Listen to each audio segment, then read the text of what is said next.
বাইকের দাপট রুখতে এবার কলকাতা হাইকোর্টের ডিভিশন বেঞ্চে গেল নির্বাচন কমিশন। বেলা 12টায় রয়েছে শুনানি। সৌভিক মজুমদার রয়েছেন আমাদের সঙ্গে টেলিফোন লাইনে। সৌভিক, আমরা সিঙ্গল বেঞ্চের রায় দেখেছিলাম যেখানে নির্বাচন কমিশনের ভূমিকা 72 ঘন্টা আগে থেকে 96 ঘন্টা আগে থেকে যেভাবে বাইকের ওপরে বিধিনিষেধ তারা চালু করেছিল তা নিয়ে একেবারে আদালতের ভর্ৎসনার মুখে পড়তে হয়েছিল। সেই নির্দেশকে চ্যালেঞ্জ করেই আজকে ডিভিশন বেঞ্চে কমিশন।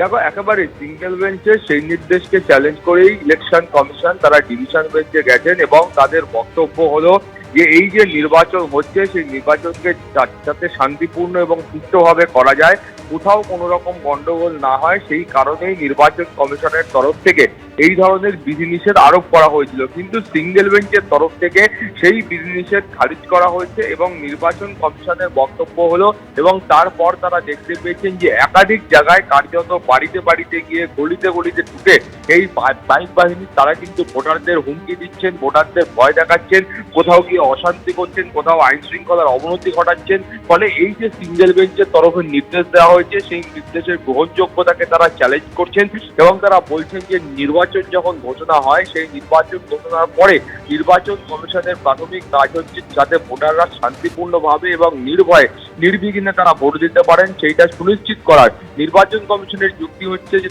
তারা এই বছর এই ভোটকে নির্বিঘ্নে করাবার জন্য একাধিক পদক্ষেপ নিয়েছেন এবং সেই পদক্ষেপের মাধ্যমে তারা দেখতে পেয়েছে যে প্রথম দফার যে ভোট ছিল সেই ভোট প্রায় শান্তিপূর্ণ ছিল এবং দ্বিতীয় দফার যে ভোট আছে সেই ভোটও সম্পূর্ণ শান্তিপূর্ণ করা এবং নির্ভয় করা, সেটাই নির্বাচন কমিশনের উদ্দেশ্য। ফলে তারা সিঙ্গেল বেঞ্চের নির্দেশকে চ্যালেঞ্জ করছেন। দুপুর 12টার সময় শুনানি শুরু হবে এবং তারপরে কলকাতা হাইকোর্টের ডিভিশন বেঞ্চের তরফ থেকে উপযুক্ত নির্দেশ দেওয়া হবে। ধন্যবাদ। মিটিং থেকে ফেরার পথে ভাঙড়ের তৃণমূল প্রার্থী শওকত মোল্লার উপরে হামলা, উত্তপ্ত হয়েছে এলাকা। উত্তর চালতাবেড়িয়ায় মিটিং থেকে ফেরার পথে আইএসএফ হামলা চালিয়েছে শওকত মোল্লা, এমনটাই অভিযোগ করেছেন।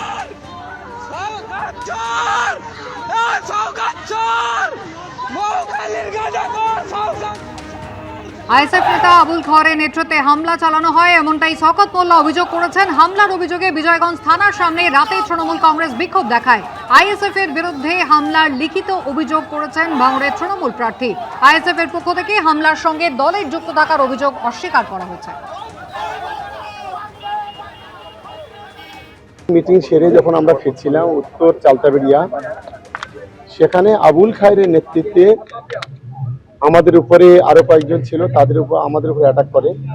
আমরা সঙ্গে সঙ্গে দাঁড়িয়ে প্রতিবাদ করি। আসলে আইএসএফ এর পায়ের তলা থেকে যখন জমি সরছে তখন এই ধরনের নোংরা খেলা নওশাদ সিদ্দিকী খেলাতে চাইছে। এখন অবিলম্বে ওকে অ্যারেস্ট করতে হবে, এটা আমাদের মূল দাবি। আমি এফআইআর নিজেই করেছি, এফআইআর করে এসেছি। আমরা কালকের পর্যন্ত দেখব এফআইআর অ্যাকশন হয় কিনা, না হলে আমরা নিশ্চিতভাবে এটা নিয়ে ভাববো।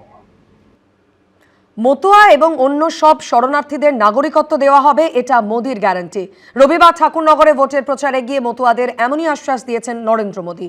বললেন, সব শরণার্থী পরিবারকে রক্ষা করা আমার দায়িত্ব বলে মনে করি। পাল্টা তৃণমূল বলছে, এতদিন কেন করে দেখাননি? ভোটের আগে মানুষকে বোকা বানানো হচ্ছে বলে মন্তব্য করেছেন কুণাল ঘোষ।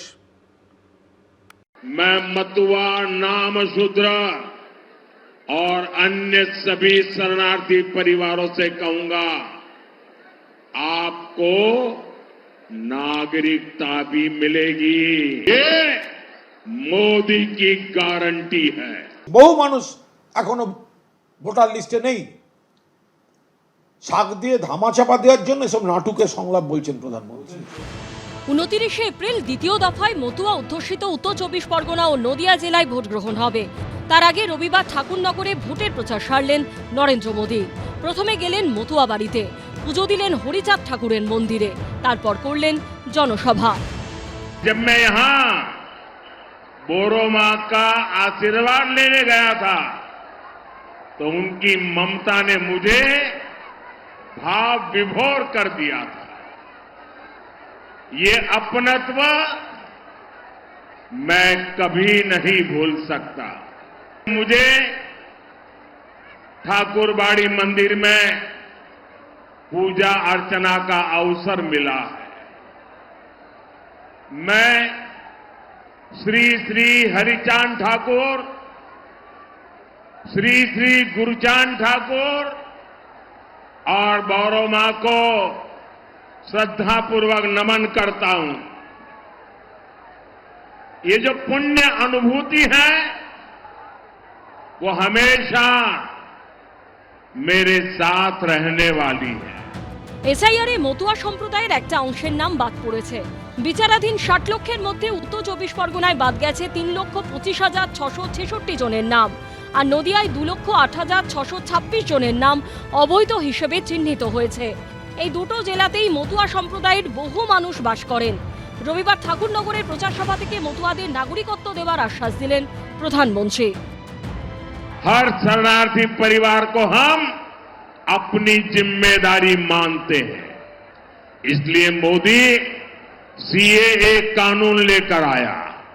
मैं मतुआ, नामशूद्र और अन्य सभी शरणार्थी परिवारों से कहूंगा, आपको नागरिकता भी मिलेगी, आपको पक्का एड्रेस मिलेगा, आपको हर वो कागज मिलेगा, हर वो हक मिलेगा जो किसी भी भारतवासी को, देश के नागरिक को मिलता है। একজন জেনুইন ভোটার কোন সাহসে তাদের নাম কেটেছেন, কোন লজ্জায়, কোন মুখে তাদের সামনে এসে ভোটের কথা বলছেন? প্রথম কাজ ছিল ওনার মতুয়াদের কাছে ক্ষমা চাওয়া। ঠাকুরনগরে দাঁড়িয়ে বহু মানুষ এখনো ভোটার লিস্টে নেই, শাক দিয়ে ধামাচাপা দেওয়ার জন্য সব নাটুকের সংলাপ বলছেন প্রধানমন্ত্রী। মতুয়া অধ্যুষিত উত্তর 24 পরগনার গাইঘাটা বিধানসভা কেন্দ্র বিজেপির দখলে। রবিবার সেখান থেকেই সিএ ইস্যুতে তৃণমূলকে আক্রমণ শানালেন নরেন্দ্র মোদী। जो लोग खुलेआम सीएए का विरोध करते थे, जो सीएए को हटाने का ऐलान करते हैं, क्या वो आपकी भलाई के बारे में कभी भी सोच सकते हैं क्या? अगर कोई साथी गलती से भी टीएमसी को वोट देने के बारे में सोचता है तो वो अपने पूर्वजों के दिल को दुखाने का ही काम करेगा। ধর্মনিরপেক্ষতার গোড়ায় কুঠারাঘাত করে একটি নির্দিষ্ট ধর্মের মানুষকে বাদ দিয়ে আইনটাকে পাশ করানো হয়েছে। তাই সিএ এর বিরোধিতা করা মানে প্রকৃত দেশপ্রেমিক মানুষের মতো কাজ করা। যারা এই ইতিহাসকে ভুলিয়ে দিতে চায় তাদের বিরুদ্ধে দাঁড়িয়ে সিএ এর মতো আইনের বিরোধিতা যারা করবে তারা আসলে প্রকৃত দেশপ্রেমিক। তাই সিএ আইনের বিরোধিতা করাটা যে কোনো সুস্থ বুদ্ধিসম্পন্ন মানুষের কর্তব্য। মতুয়া মহাসংঘের একাংশের দাবি, প্রত্যক্ষ ও পরোক্ষভাবে রাজ্যের 102টি বিধানসভা আসনে মতুয়াদের প্রভাব রয়েছে, যার মধ্যে সরাসরি 30টি আসনে ফ্যাক্টর তারা। সমীরণ পাল, হিন্দল দে ও সুদীপ্ত আচার্যর রিপোর্ট, এবিপি আনন্দ। এবিপি আনন্দ, এগিয়ে থাকে, এগিয়ে রাখে।